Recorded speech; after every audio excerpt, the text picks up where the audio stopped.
L'Avesnois, c'est une porte d'entrée. C'est une porte d'entrée sur des paysages atypiques. On est à 271 mètres d'altitude. C'est le point culminant du Nord. On a les plus vastes massifs forestiers ici sur le territoire, la forêt de Mormal, la forêt de Trélon. Et puis, comme vous le voyez, l'eau qui est toujours présente avec notamment ce moulin de maroilles.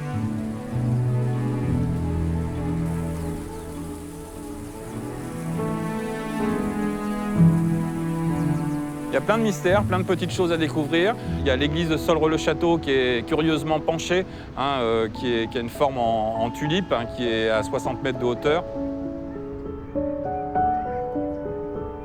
C'est un territoire où il faut se laisser aller à découvrir ces petites routes. Et puis, par hasard, on découvre ce temple de l'amour construit par un dénommé Talleyrand, un des pères de la Révolution française, et qui avait l'habitude d'emmener ses conquêtes jusqu'à ce temple de l'amour qu'il a fait ériger spécialement à cette occasion.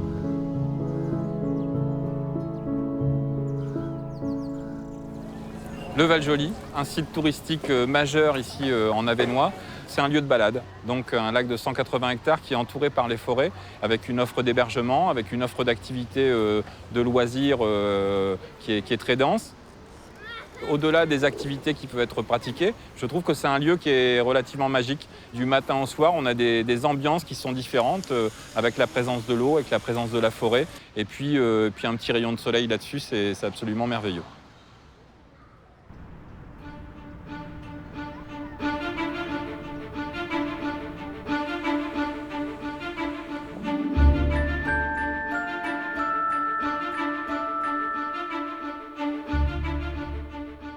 L'Avesnois, ce sont aussi des savoir-faire.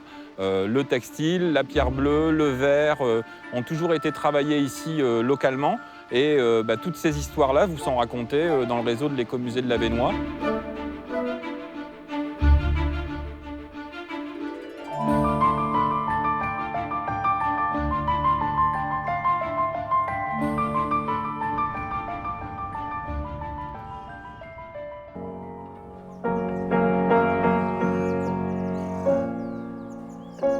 Alors nous sommes au Musevert, le nouveau musée du verre départemental ici dans ce petit village de Sarpoterie.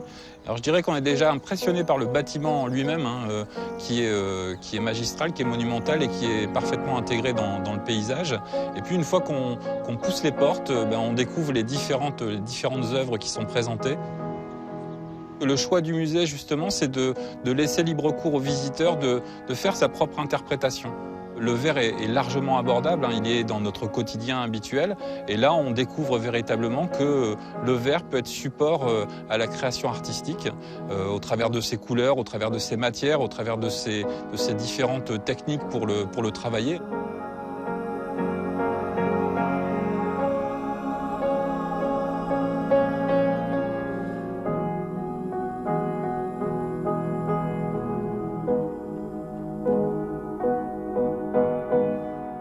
Quand on voit tout ce qu'il est possible de faire avec ce matériau, on voit que c'est véritablement un matériau contemporain qui s'inscrit dans le XXIe siècle, à la fois au travers du travail artistique, mais le Musevert souhaite aussi faire des liens avec la création industrielle aussi. Donc on est véritablement dans un musée qui s'oriente sur la création du XXIe siècle.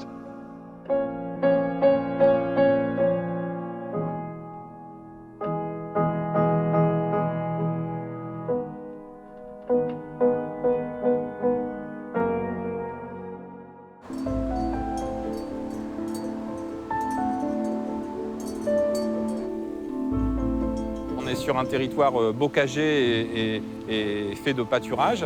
Et bien sûr, le maroilles, alors la traditionnelle flamiche au maroilles, ça fait partie du patrimoine.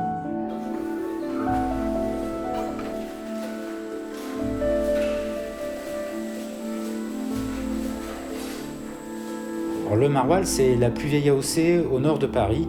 C'est un fromage à pâte molle à croûte lavée qui a une couleur rouge naturelle. C'est sa couleur rouge qui donne aussi son odeur, sa fameuse odeur. Nous sommes producteurs de maroilles fermiers depuis 2 générations. Nous produisons notre fromage en famille, ici sur la ferme, avec le lait de nos propres vaches. Ce lait, une fois qu'il va être emprésuré, il va cailler, c'est-à-dire que ça va nous faire un gros yaourt. Ce yaourt, on va le découper en petits grains de caillé qui vont être brassés pour déjà faire partir une partie du sérum. Ensuite, on va le mouler pour qu'il prenne la forme et qu'il continue à s'égoutter pendant environ 24 heures.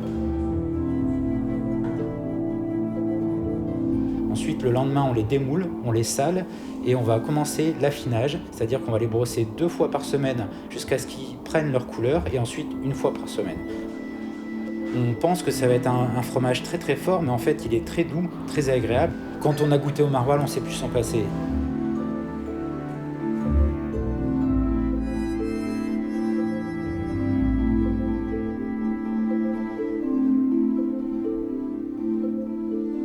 J'ai l'habitude de dire qu'il faut se laisser aller au rythme de la baignoire, en toute quiétude.